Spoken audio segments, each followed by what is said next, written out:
வணக்கம் நண்பர்களே. சொர்க்கவாசலுக்காக நடக்க போற யுத்தத்தை பத்தி தான் இன்னைக்கு நாம பார்க்க போறோம். இத சுருக்கமா சொல்லணும்னா 9 வால் நரி, அதாவது 9 tail fox நம்ம நருட்டோல வரா போல இந்த படத்துலயும் இருக்குபா. அதுதான் உலகத்தையே அழிக்க ஒரு யுத்தத்தை ஆரம்பிச்சு வைக்குது. அதை எதிர்த்து சண்டை போட முடியாம மனிதர்களும் அரக்கர்களும் கஷ்டப்படும் போது கடவுள்கள் பக்கம் இருக்க ஜாங்ஷியான்றவர் முழு சக்தியை பயன்படுத்தி 9 வால் நரியை பிடிச்சிடுறாரு. அதுக்கு மரண தண்டனையை கொடுக்கும்போது என்ன கொன்னா ஒரு சின்ன பொண்ணும் இறந்துடுவான்னு ஜாங்ஷியாவை மிரட்டுது. அதனால நம்ம ஜாங்ஷியாங் கடவுள்களையே எதிர்த்து பண்ண போற சம்பவத்தை கலவரமான அனிமேஷன்ல வெளிவந்த ஜாங்ஷியா படத்தோட விளக்கத்தை பத்தி பார்க்கறதுக்கு முன்னாடி நம்ம சேனலுக்கு புதுசா வரவங்க மறக்காம ஃபிலிம் ஃபெதர்ஸ்க்கு சப்ஸ்கிரைப் பண்ணிடுங்க. நோட்டிஃபிகேஷன்ஸ் உடனே வர பெல் ஐகானை தட்டி விட்டுருங்க. முன்னொரு காலத்துல மனிதர்கள் வாழ்ந்துகிட்டு இருந்த உலகத்துல மாய சக்திகள் கொண்ட அரக்கத்தனமான 9 வால் நரி அரசி உடம்புக்குள்ள பூந்துக்கிட்டு உலகத்துக்கும் நடுவுல பெரிய யுத்தத்தை தொடங்கி வச்சுது.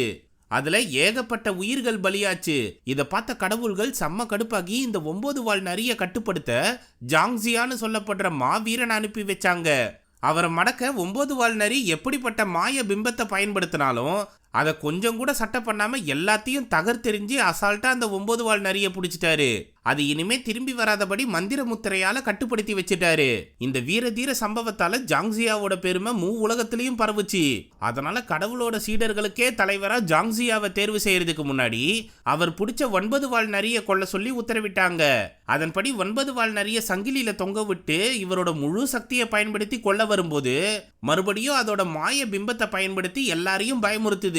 ஆனா ஜாங்ஸியா கிட்ட மட்டும் எனக்குள்ள ஒரு சின்ன பொண்ணோட ஆத்மா இருக்கு, என்ன கொன்னா அவளும் இறந்து போவா, அவளை காப்பாத்தணும்னு தோணுச்சுன்னா என்னை விடுவிச்சிடுன்னு மிரட்டுது 9 வால் நரி. அதனால மனசை ஒருநிலைப்படுத்த முடியாம 9 வால் நரியையும் கொல்ல முடியாம அதை விடுவிச்சிடுறாரு ஜாங்ஸியா. இவ்வளோ பெரிய யுத்தத்தை ஆரம்பிச்சு பல உயிர்கள் பலியாக காரணமா இருந்த 9 வால் நரியை விடுவிச்சதுக்காக என்னைக்கு உன் மனசை கலங்கமில்லாதபடி ஒருநிலைப்படுத்துறியோ அன்னைக்கு நீ சொர்க்கத்துக்கு திரும்பி வான்னு சொல்லி அனுப்பிச்சிடுறாரு பெரிய மாஸ்டர். அதனால ஜாங்ஸியா நார்த் சீன்னு சொல்லப்படுற பனி சூழ்ந்த பகுதியில எந்த ஒரு நோக்கமும் இல்லாம சுத்திக்கிட்டு இருக்காரு. அவருக்கு துணையா கடவுளோட சீடர்கள்ல இருந்து ஷென்னுன்றவரும் பறக்கும் சக்தி கொண்ட வித்தியாசமான ஜந்து ஃபோரலைக்கும் வருதுங்க. இந்த சம்பவம் நடந்து 10 வருஷம் ஆகியும் கவலையிலேயே துவண்டு போயிருந்த ஜாங்ஸியாவை பார்த்து செம்ம கடுப்பான ஷென்னு இனிமே உனக்கு துணையா நான் வரப்போறது இல்லைன்னு சொல்லி பனிப்பாறையை உடைச்சு தள்ளிட்டு போறாரு. ஆனா ஃபோரலைக்கு மட்டும் ஜாங்ஸியா கூட விசுவாசமா நிக்குது. அவரு ஷென்னை பத்தி யோசிக்காம கால் போன போக்குல பயணத்தை தொடர்ந்துகிட்டே இருக்காரு. அந்த சமயம் ஒரு பார்ல அசுரர்களும் மனிதர்களும் ஒருத்தரை மாத்தி ஒருத்தர் பயங்கரமா கலாச்சிக்கிட்டு இருக்காங்க. அங்க வந்த ஜாங்ஸியாவை பார்த்து ஒழுங்கா 9 வால் நரியை கொண்டு இருந்தா உனக்கு இந்த நிலைமை வந்திருக்குமான்னு ஒன்னா சேர்ந்து கிண்டல் பண்றாங்க. அவங்கள சட்டை பண்ணாம கடைக்காரர்கிட்ட அவர் வச்சிருந்த பட்டு துணியை கொடுத்து பண்ட பரிமாற்று முறை மூலமா சாப்பாடை வாங்குறாரு. ஆனா கடைக்காரன் எதிர்பார்க்கறது ஜாங்ஸியாவோட மந்திர கொம்பதான். எப்பா, இதுக்கு முன்னாடி தான் உன் கூட இருந்த ஷென்னு வந்துட்டு போனாப்புல, அவர் போட்டிருந்த கம்பலை கொடுத்து திங்க வாங்கிட்டு போனான்னு சொல்றாரு. அப்போ இந்த இடத்துக்கு கலவரமா என்ட்ரி கொடுக்குது ஒரு சின்ன பொண்ணு. அவளை கிண்டல் பண்ணவங்களை குட்டி கத்தி வச்சு கீறி தள்ளுறா. அவளை பார்த்து எல்லாரும் வாய போலக்க ஜாங்ஸியா மட்டும் 9 வால் நரி காட்டின பொண்ணு இவதான்னு தெரிஞ்சு அதிர்ச்சி அடையிறாரு. அப்போ கருப்பு மலர்கள் பூத்து குலுங்குற இடத்துக்கு யாருன்னா வழி சொல்லுங்களேன்னு கேட்கிறா. அங்கதான் 9 வால் நரிக்கு கட்டுப்பட்ட அரக்கர்கள் சுத்திக்கிட்டு இருக்காங்கன்னு கேள்விப்பட்டேன். ஏற்கனவே சில பல பேர் அந்த இடத்துக்கு போக மேப்பை என்கிட்ட கேட்டாங்க. அதுக்கான விலையை அவங்களால ஈடுகட்ட முடியாதுன்றதுனாலதான் நானே பத்திரமா வச்சிருக்கேன். சரி, நீ ஏன் அந்த இடத்துக்கு போறேன்னு கேக்குறாரு கடைக்காரர். நீ காசு மேல மட்டும்தான் கவனத்தை செலுத்தணும், என் காரியத்தை நான் பாத்துக்கிறேன், ஒழுங்கா இந்த பணத்தை வாங்கிட்டு அந்த மேப்பை கொடுன்னு கேக்குறா சின்ன பொண்ணு. அப்போ கடைக்காரர் கண்ணை காமிச்சதும் அவ வச்சிருந்த பணப்பை மூட்டைய ஒரு அரக்கன் தூக்கி வீசுறான். அப்போ ஜாங்ஸியா அவளுக்கு எந்த ஆபத்தும் வரவிடாம காப்பாத்துறாரு. ஆனா சின்ன பொண்ணு சிறப்பா செயல்பட்டு யாருகிட்டையும் சிக்காம கடைக்காரர் சேர்த்து வச்சிருக்க விலை மதிப்புள்ள பொருட்களை கீழே தள்ளி விடுறா. அதை எடுக்க எல்லாரும் முயற்சி பண்ற கேப்ல இவ தப்பிச்சு போகும்போது மேப்பு கீழே விழுந்துருது. ஃபோரலைக் அதை எடுத்துட்டு போய் முழுங்கிடுது. உடனே சின்ன பொண்ணு ஃபோரலைக்க பிடிக்க வரும்போது கடைக்காரர் கோடாலியை வீசுறாரு. அதுல இருந்து தப்பிக்க முயற்சி பண்றப்போ அவ தலையில போட்டிருந்த துணி விலகிடுது. அப்பதான் இந்த சின்ன பொண்ணுக்கு நரி போல இருக்க காதுகளை கவனிச்ச எல்லாருமே வாய பொழகுறாங்க. ஜாங்ஸியாவும் என்ன சொல்றதுன்னே புரியாம அதிர்ச்சியில உறைஞ்சு போய் நிக்கிறாரு.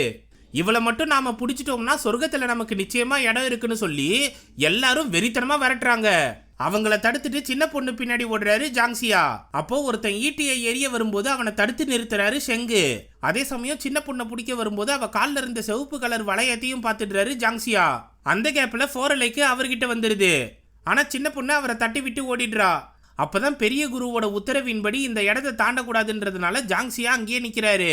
பின்னாடியே வந்த ஷென்னு, எப்பா உன் நல்லதுக்கு தான் நான் திட்டினேன், அதை மறந்துட்டு என் கூட வந்துரு, இந்த எல்லையை தாண்டினா குருவோட கோவத்துக்கு ஆளாகிடுவேன்னு சொல்றாரு. நான் செய்ய வேண்டிய கடமை ஒண்ணு பாக்கி இருக்கு, அதுக்காக நான் எந்த எல்லையும் தாண்ட தயாரா இருக்கேன்னு சொல்லிட்டு முன்னாடி போறாரு ஜாங்சியா. அவரை தடுக்க வந்த ஷென்னை மயக்க ஊசி போட்டு பிடிச்சிடுறாங்க காவலர்கள். எப்பா இந்த இடத்துல குளிர் ரொம்ப ஓவரா இருக்குன்னு சொல்லிட்டு அவரை தூக்கிட்டு போறாங்க. இந்த பக்கம் தனியா வந்த ஜாங்சியா கிட்ட இருந்து எப்படியாச்சும் அந்த மேப்பை திருட முயற்சி பண்றா சின்ன பொண்ணு. பாவம், அவ என்ன திறமையை காட்டினாலும் ஜாங்சியா முன்னாடி பப்பு வேவல. அசால்ட்டா அவளை மடக்கி பிடிச்சி, யார் நீ, உனக்கும் 9 வால் நரிக்கும் என்ன சம்பந்தம்னு கேட்குறாரு ஜாங்சியா. நானும் அதை பற்றி தெரிஞ்சுக்க தான் கருப்பு பூக்கள் இருக்க இடத்துக்கு போகணும்னு முயற்சி பண்ணுறேன்னு சொல்லும்போது 9 வால் நரியோட மினி அரக்கர்கள் சின்ன பொண்ணை இழுத்துட்டு போதுங்க. ஜாங்சியாங் அதுங்க கிட்ட இருந்து அவளை காப்பாற்ற முயற்சி பண்ணுறாரு. அதுங்கள சாதாரணமாக தடுக்க முடியாதுன்றதுனால மந்திர சக்தியை பயன்படுத்தி தெறிக்க விடுறாரு. அப்போ தப்பி பொழைச்ச சின்ன பொண்ணு ஜாங்சியா கிட்ட, என்னை பற்றின எந்த ஒரு விஷயமும் எனக்கு ஞாபகம் இல்லை, ஆனால் என் கனவுல வர்றது எல்லாமே கருப்பு பூக்கள் இருக்க இடமும் அங்கே எனக்காக காத்துக்கிட்டு இருக்க அப்பாவும் தான், அவரை எப்படியாச்சும் பார்த்தாகணும்னு நான் கடுமையாக முயற்சி பண்ணுறேன்னு சொல்கிறா. இதை கேட்ட ஜாங்சியா, சரி கவலைப்படாத, நான் உன்னை அந்த இடத்துக்கு அழைச்சிட்டு போறேன்னு சொல்லி பயணத்தை ஆரம்பிக்கிறாரு. அப்போ அவர்கிட்ட இருந்து எப்படியாச்சும் அந்த மேப்பை திருட முயற்சி பண்றா சின்ன பொண்ணு. ஆனா ஜாங்சியா பயங்கர உஷாரா அதை பாத்துக்கிறாரு. அப்போ அவ சைஸுக்கு ஏத்த மாதிரி ஃபோரலைக்க வம்புக்கு இழுக்கிறா. அது டப்புன்னு பறந்து போய் அவ வச்சிருந்த பைய திருடிக்கிட்டு உள்ள இருந்த பிஸ்கெட்டை சாப்பிடுது. அந்த இடம் யுத்தத்தால அழிஞ்சு போய் இருக்கிறதுனால அங்க செதஞ்சு போன ஒரு பொம்மையை எடுத்து ஒரு கொடியில மாட்டி விட்டு இறந்தவர்களுக்கு மரியாதை செலுத்துறாரு ஜாங்சியா. அதை பார்த்து செத்து போனவனுங்க சொர்க்கத்துக்கு போக போறானுங்க, அதனால உயிரோட இருக்கிறவங்களை பத்தி கவலைப்படுங்கன்னு சொல்றா சின்ன பொண்ணு. என்ன இருந்தாலும் அவங்க வாழ்ந்துட்டு போன நினைவுகளை நம்மளால அழிக்க முடியாது, அதுக்காக தான் மரியாதை செலுத்துறோம்னு சொல்றாரு ஜாங்சியா. அதே சமயம் மயக்கம் தெளிஞ்சு ஏந்திரிச்சு வந்த ஷென்னு 9 வால் நரி அரக்கர்கள் கூட சண்டை போட்ட இடத்துக்கு வந்து ஜாங்சியா ரத்தம் சிந்திருக்கிறத கவனிச்சு உடனே அவரை தேடி கிளம்புறாரு. இந்த பக்கம் பாலைவன பகுதியை கடக்கும்போது தண்ணி தாகத்தால நகரக்கூட முடியாம மாட்டு வண்டிக்குள்ள பதுங்கி இருந்த மனுஷனை பார்த்த ஜாங்சியா உடனே அவருக்கு உதவி பண்ண முயற்சி பண்றாரு. அப்போ சின்ன பொண்ணோட நரி காதுகளை பார்த்த உடனே அவரை வேட்டையாட முயற்சி பண்றாரு. அப்போ ஜாங்சியா அவரை தடுத்து நிறுத்துறாரு. இந்த சந்தர்ப்பத்தை தனக்கு சாதகமா பயன்படுத்திக்கிட்ட சின்ன பொண்ணு மேப்பை திருடிட்டு அங்கிருந்து தப்பிச்சு ஓடுது. உடனே ஃபோரலைக்க அந்த சின்ன பொண்ணை பின்தொடர உத்தரவிட்டு தாகத்தால தவிக்கிற மனுஷனை அடக்கி உட்கார வைக்கிறாரு. ஆனா வெயில் பட்டதும் அந்த மனுஷன் சாம்பலாகும் போது, கருப்பு மலர்கள் இருக்க இடத்துக்கு வா, நான் உன்னை சந்திக்க ஆசைப்படுறேன்னு சொல்லுது 9 வால் நரி. அப்பதான் இந்த சம்பவமே அதோட ஜித்து வேலைன்னு புரிஞ்சுக்கிறாரு யாங்ஜியா. அதே சமயம் தனியா போன சின்ன பொண்ணு சவக்கிடங்குக்கு வந்ததும் அங்க இருக்க காக்காய்களை பார்த்து கேலி செய்யறா. ஆனா அதுங்க அவளை நோக்கி ஏடாகுடமா பறந்து போய் காயத்தை உருவாக்குதுங்க. அதனால ஒரு சொட்டு ரத்தம் வழிஞ்சு கீழே விழுந்ததும் அங்க இறந்து போனவங்களோட ஆத்மாக்கள் ஒண்ணு கூடி பெரிய எலும்பு கூட உருமாறி அவளை விரட்டிக்கிட்டு வருது. அதுங்க கிட்ட சிக்காம உயிரை கையில புடிச்சுக்கிட்டு தப்பிச்சு போறா சின்ன பொண்ணு. அப்போ சரியான டைமிங்ல என்ட்ரி கொடுத்த ஜாங்சியா, இதுங்களை நான் பாத்துக்கிறேன், நீங்க தப்பிச்சு போங்கன்னு ரெண்டுத்தையும் அனுப்பி வைக்கிறாரு. அதனால ஃபோரலைக்க கூட்டிக்கிட்டு குகைக்குள்ள போறா சின்ன பொண்ணு. அப்போ ஜாங்சியாவோட மந்திர கொம்பு பாறைக்கு நடுவுல மாட்டிக்குது. அது இல்லாம எலும்பு கூடு பேய்களை தடுக்க கஷ்டப்படுறாரு ஜாங்சியா. அப்போ ஃபோரலைக்கு சீறி பாஞ்சு ஓடி வருது. ஆனா எலும்பு கூடு பேய்கள் அதை அடிச்சு பறக்க விடுதுங்க. அந்த சமயம் மேப்பு கையில இருந்தும் தனியா தப்பிச்சு போக நினைக்காம திரும்பி வந்த சின்ன பொண்ணு எலும்பு கூடு பேய்களோட கவனத்தை அவ பக்கம் திருப்புறா. அப்போ இறந்து போனவங்களுக்காக எலும்பாலேயே செஞ்ச சங்கிலியை பார்த்து அந்த பேய்கள் திரும்பி போதுங்க. அதை கவனிச்ச ஜாங்சியா அதை கீழே தள்ளி விடுன்னு சொல்றாரு. அதன்படி சின்ன பொண்ணு தள்ளி விட்டதும் பேய்கள் அதை நோக்கி போதுங்க. அதை பார்த்து ஏன் இந்த ஆத்மாக்கள் மட்டும் இப்படி செயல்படுதுங்கன்னு சின்ன பொண்ணு கேட்டதும், இவங்களுக்கு சொந்த பந்தம்னு யாருமே இல்ல போல, அதனாலதான் இந்த உலகத்திலேயே சுத்திக்கிட்டு இருக்காங்கன்னு சொல்றாரு ஜாங்சியா. அப்போ ஃபோரலைக்கு சின்ன பொண்ணு கூட நெருங்கி பழக ஆரம்பிக்குது. உயிரை கொடுத்து காப்பாத்துனதுனால பயமுள்ள இப்படி பழகுது போல. அதை பார்த்து ஜாங்சியா சந்தோஷப்படுறாரு. அன்னைக்கு நைட்டு தூங்கிட்டு இருக்கும்போது யுத்த காலத்துல சின்ன பொண்ணு சாப்பாடை கண்டுபிடிச்சதும் பசியில எதனா கிடைக்குமான்னு தேடின இன்னொரு பையனுக்கு அந்த சாப்பாடை கொண்டு போய் கொடுக்குறா. அப்போ அங்க இருந்த பெரிய மனுஷன் ஒருத்தன் சின்ன பொண்ணுக்கு இருக்க நரி காதுகளை பார்த்து 9 வால் நரியோட அரக்க கூட்டத்துல சேர்ந்தவ போலகுதுன்னு சொல்லி விரட்டி அனுப்புறாரு. அது மட்டும் இல்லாம அவளோட காதுகளா இருக்க முயற்சி பண்றாரு. இந்த சம்பவத்தாலதான் அவ காதுலயே ஒரு மார்க் உண்டாச்சு போல. இதை யோசிச்சு பார்த்து அலறி அடிச்சு எந்திரிக்கிறா. அவ பக்கத்திலேயே உட்காந்துருந்த யாங்ஜியா, என்னம்மா கெட்ட கனவான்னு கேக்குறாரு. ஆமா, நான் யாருன்னே தெரியாம இந்த வறண்ட பாலைவனத்துல ஏந்திரிச்சப்போ நடந்த நிகழ்வுகள் தான் எனக்கு கனவா வருது. அது மட்டும் இல்லாம அந்த கருப்பு பூக்கள் இருக்க இடத்துல எங்க அப்பா எனக்காக காத்துக்கிட்டு இருக்காருன்றதும் தெரிஞ்சுது. அது உண்மையா இருக்கணும்னு எனக்காக நீங்க கடவுளை வேண்டிக்கோங்கன்னு சொல்றா. அப்போ நீல கலர் வெளிச்சத்துல ஃபீனிக்ஸ் பறவை பறந்து வருது. அதை பார்த்து வாய பொளந்த சின்ன பொண்ணு என்ன இதுன்னு கேக்குறா. நாம பார்த்த உறவில்லா ஆத்மாக்களுக்கு வழிகாட்டியா இந்த ஃபீனிக்ஸ் பறவை தான் இருக்கும், அதுங்களை சொர்க்கத்துக்கு அழைச்சிட்டு போகும்னு சொல்றாரு ஜாங்சியா. உடனே அணைஞ்சு போன நெருப்பை பத்த வச்சுட்டு அது பின்னாடியே ஓடி போறா சின்ன பொண்ணு. ஆனா கொஞ்ச தூரம் போனதும் அந்த ஃபீனிக்ஸ் பறவை மறைஞ்சிருது. என்னடா இதுன்னு யோசிக்கும் போது பின்னாடியே வந்த யாங்ஸியா அந்த நெருப்பு அணைச்சதும் ஆத்மாக்கள் அந்த ஃபீனிக்ஸ் பறவை பின்னாடியே போற பாதையை காட்டுது. அதை பார்த்து சந்தோஷப்பட்ட சின்ன பொண்ணு இப்ப மேப் இல்லாம நாம எப்படி கருப்பு மலர்கள் இருக்க இடத்துக்கு போறதுன்னு கேக்குறா. அந்த மேப்ல ஃபீனிக்ஸ் பறவை போற பாதையில தான் அந்த மலை இருக்கும்னு எழுதியிருந்தது. அதன்படி நம்ம கண்ணு முன்னாடி இருக்க மலையை நோக்கி தான் நாம போகணும்னு சொல்றாரு ஜாங்ஸியா. இதை கேட்டு சந்தோஷப்பட்ட சின்ன பொண்ணு அவ வச்சிருந்த சாப்பாடை ஜாங்ஸியாவுக்கு தரா. இனிமே நாம நண்பர்கள் சரியான்னு சொல்றா. அப்போ ஃபோரலைக்கு அவ வச்சிருந்த பிஸ்கெட்டை புடிங்கிட்டு போகுது. அதுதான் நான் வச்சிருந்த கடைசி பிஸ்கெட்டு, ஒழுங்கா திருப்பி கொடுன்னு அது பின்னாடியே ஓடுறா சின்ன பொண்ணு.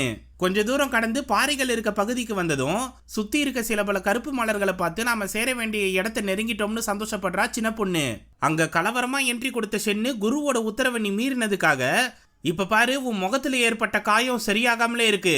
இவ்வளோ சிரமப்பட்டு குருவோட உத்தரவையும் மீறி நீங்க எதுக்காக எல்லையை தாண்டணும்னு கேக்குறாரு ஷாங்கு. 9 வால் நரியோட கட்டுப்பாட்டுல இருக்க பொண்ணு இவதான். அதை பத்தின உண்மைகளை நான் தெரிஞ்சுக்கதான் இந்த பயணத்துக்கே போனேன்னு சொல்றாரு ஜாங்ஷியா. உடனே ஷாங்கு அவரோட முழு சக்தியை பயன்படுத்தி ஜாங்ஷியாவை அடிச்சு தள்ளிட்டு சின்ன பொண்ணை கழுத்தை பிடிச்சி தூக்குறாரு. ஆனா ஃபோரலைக்கு அதோட மந்திர சக்தியை பயன்படுத்தி ஷாங்கை தடுக்குது. இந்த கேப்ல சின்ன பொண்ணு தப்பிச்சு ஓடிடுறா. ஆனா அவளை செவப்பு நூல் மூலமா பிடிச்சி தூக்கிட்டு வந்துடுறாரு இந்த நிலப்பரப்போட அரசரான ஜாவ்.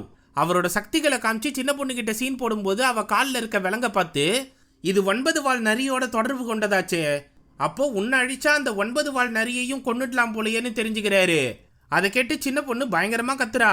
அப்போ வெளியே ஷென் கூட சண்டை போட்டுட்டு இருந்த ஜான்ஷியாங்கு சின்ன பொண்ணோட குரல் கேட்டு உடனே இந்த பக்கமா ஓடி வராரு. அவர் கூட சண்டை போட்டுட்டு இருந்த ஷென்னும் பின்னாடியே வராப்ல. இந்த பக்கம் ஜாவு சின்ன பொண்ணை கழுத்தை நெரிச்சு கொள்ள வரும்போது அவ உடம்புக்குள்ள இருந்த 9 வால் நரி அரக்கத்தனமா செயல்பட ஆரம்பிக்குது. அதை பார்த்ததும் ஆளை விடுறா சாமின்னு தெரிச்சு ஓடுறாரு ஜாவு. ஆனா ஜாங்ஷியாங்கு அந்த சின்ன பொண்ணை கொல்ல வராரு.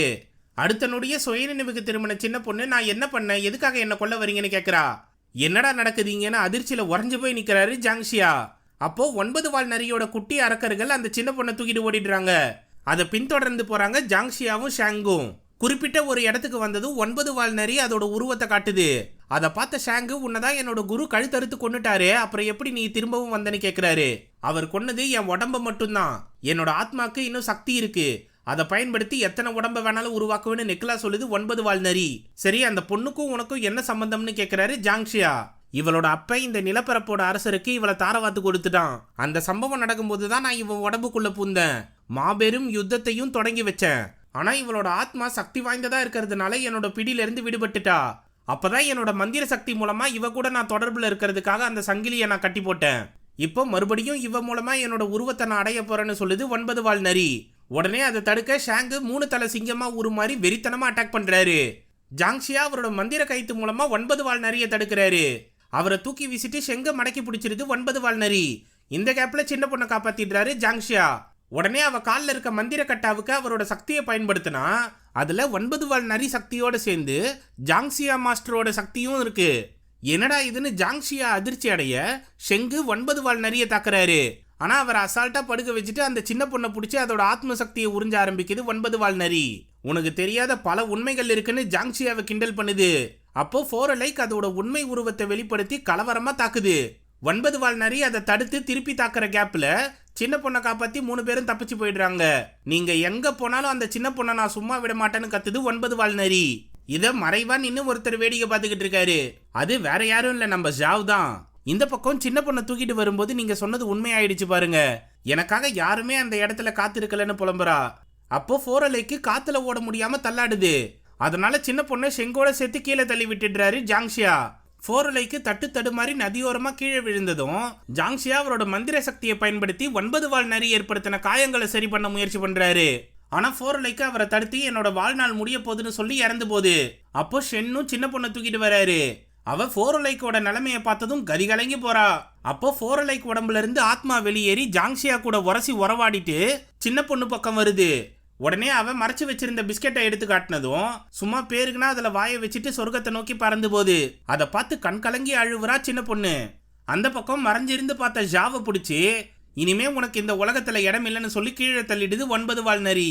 இந்த பக்கம் இது நாள் வரைக்கும் நீ சொன்னதை நான் நம்பவே இல்லை, ஆனா இப்பதான் எனக்கே விஷயம் புரியுது.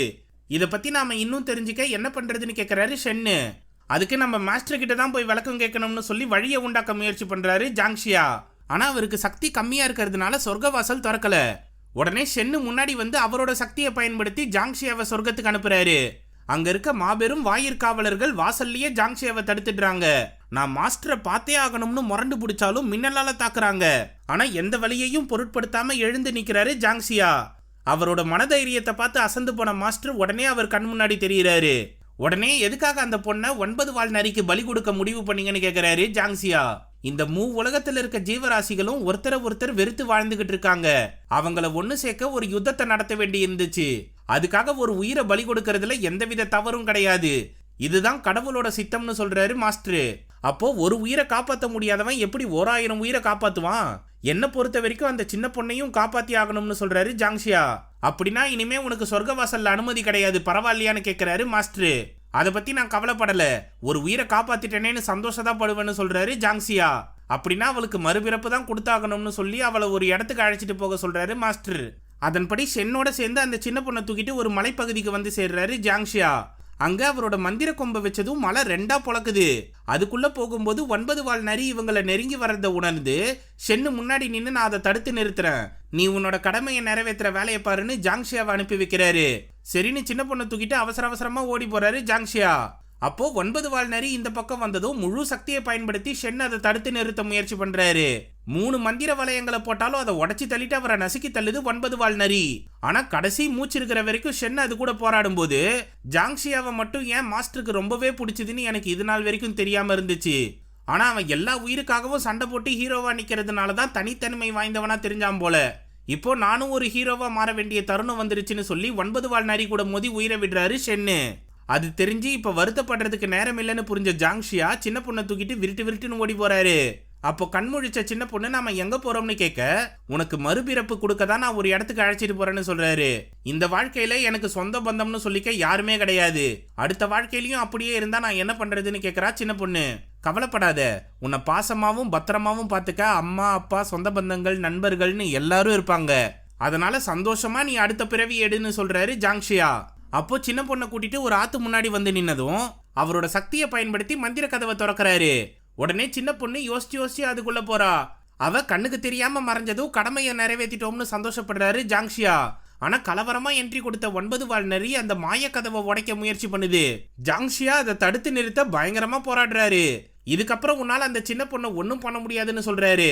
அப்போ அவர் அசால்ட்டா தூக்கி வீசி மண்டையாலேயே மோதி அந்த மாய கதவை உடைச்சிருது 9 வால் நரி. அதுக்குள்ள அடப்பட்டு கிடந்த ஆயிரக்கணக்கான நரி ஆத்மாக்கள் வெளியே வருது. அதை பார்த்த ஜாங்ஷியா ஏன் இதுங்க இவ்வளோ ஆக்ரோஷமா செயல்படுதுங்கன்னு கேட்கிறாரு. எல்லாத்துக்கும் காரணம் உன் மாஸ்டர் தான், என்ன கடவுளாக்குறன்னு சொல்லி என் இனத்தை சேர்ந்தவங்களை மனித உடம்புக்குள்ள பூந்து யுத்தத்தை ஆரம்பிச்சு வைக்க சொன்னாரு உன் மாஸ்டர். அதை சிறப்பா செஞ்சு முடிச்சதும் என் இனத்தை சேர்ந்தவங்களுக்கு மோட்சம் தராம மறுத்துட்டாரு. அது மட்டும் இல்லாம என்னையும் கொல்ல உத்தரவிட்டாரு. அந்த அடக்குமுறையை எதிர்த்து தான் நாங்க இப்ப செயல்படுறோம்னு சொல்லுது 9 வால் நரி. இதை கேட்டு ஜாங்ஷியா அதிர்ச்சி அடைகிறாரு. அப்போ இந்த ஆத்மாக்கள் ஒன்னு சேர்ந்து சொர்க்கத்தை நோக்கி போரிட போதுங்க. அதை தடுக்க கடவுளோட சக்தி கொண்ட ஆயுதம் ஆகாயத்திலிருந்து கீழே வருது. அப்போ இந்த ஆத்மாக்களுக்கு மத்தியில சின்ன பொண்ணோட ஆத்மாவும் இருக்கிறத கவனிச்ச ஜாங்ஷியா உடனே அவளை காப்பாத்த போறாரு. ஆனா மந்திர சக்தியால கட்டி போட்டிருக்கிறதுனால அவளை விடுவிக்க முடியாம போகுது. அப்போ மாஸ்டர் அவர் உடம்புல இருந்து வளர்ந்த மரத்துல இருந்து ஒரு இலைய பிச்சு கீழே போடுறாரு. அதனால ஆகாயத்திலிருந்து வந்த ஆயுதமும் இன்னும் சக்தி கொண்டதா மாறுது. அப்போ ஜாங்ஷியாவால மந்திர சங்கிலியை உடைக்க முடியாம போகுது. அதனால அவர் கண்ணுக்கு சொர்க்கத்துக்கு போக முடியாத எல்லா ஆத்மாக்களும் தெரியுது. அதுல ஃபோரலைக்ல இருந்து ஷென் வரைக்கும் எல்லாருமே இருக்காங்க. அப்போ உலகத்துல இருக்க எல்லா உயிர்களும் சமோன்றதுனால எந்த ஒரு குறிப்பிட்ட ஆத்மாக்கும் சொர்க்கத்துல இடம் கிடையாதுன்னு சொல்ல யாருக்குமே உரிமை கிடையாது. அப்படி தடுத்தா நாம தான் அதை தட்டி கேட்கணும்னு முடிவெடுத்து அவரோட உண்மை சுயரூபத்தை வெளிக்கொண்டு வராரு. இப்போ சுலபமா முன்னாடி போய் அந்த மந்திர விலங்குல இருந்து சின்ன பொண்ணோட ஆத்மாவை விடுவிச்சிடுறாரு. ஆனா ஆகாயத்துல இருந்து வந்த ஆயுதம் நரியனத்தோட ஆத்மாக்கள் மேல மோதி ஒரு பிரளயத்தையே உண்டாக்குது. அதுக்கு அடுத்து மயான அமைதியா இருக்க இடத்துல ஃபீனிக்ஸ் பறவை வந்து மிச்சம் இருக்க ஆத்மாக்களை சொர்க்கத்துக்கு அழைச்சிட்டு போகுது. அதுல அந்த சின்ன பொண்ணோட ஆத்மாவும் இருக்கு. அப்போ ஜாங்ஷியா கிட்ட நாங்க உனக்கு மோட்சம் கொடுத்துட்டோம், இனிமே நீ சொர்க்கவாசலோட தலைவராகிடலாம்னு மேல கூப்பிடுறாங்க. ஆனா கொலகாண்டுல ஏறி போன ஜாங்ஷியா மேல இருக்க எவன் பேச்சையும் கேட்காம சொர்க்கவாசலையே சதைச்சு தள்ளிடுறாரு. இதனால உலகத்தையும் கட்டுப்படுத்துற சக்தி மாஸ்டர் கிட்ட இருந்து போயிடும்னு தெரிஞ்சும் இந்த வேலையை பார்த்திருக்காரு. அப்போ சொர்க்கவாசலுக்கு போற படிக்கட்டுகள் செதஞ்சு விழுறத எல்லா ஜீவராசிகளும் வேடிக்கை பாக்குதுங்க. இனிமே நீங்க யாரையும் கட்டுப்படுத்த முடியாது, எல்லாரும் இனிமே சுதந்திரமா வாழ போறாங்கன்னு சொல்லி பெரிய சம்பவம் பண்றாரு ஜாங்ஷியா. இதுக்கப்புறம் மேல இருக்க கடவுள்கள் மாஸ்டர் செஞ்ச தப்புக்காக அவருக்கு தண்டனை கொடுக்கறாங்க. எல்லை மீறி செயல்பட்ட ஜாங்ஷியாவை ஏடாகூடமா செயல்படுற கடவுள்கள் இருக்க சிறைக்கு அனுப்பி வைக்கிறாங்க. அந்த இடத்துல ஏற்கனவே யாங்ஜியான்லாம் வேற இருக்காங்க. இந்த சம்பவத்துக்கு அப்புறம் மறுபிறவி எடுத்த ஷென்னு ஜாங்ஷியாவோட கதைகளை மனிதர்களுக்கு சொல்றாரு. அதே போல சின்ன பொண்ணும் மறுபிறவி எடுத்து சந்தோஷமா அவங்க அப்பா கூட போகுது.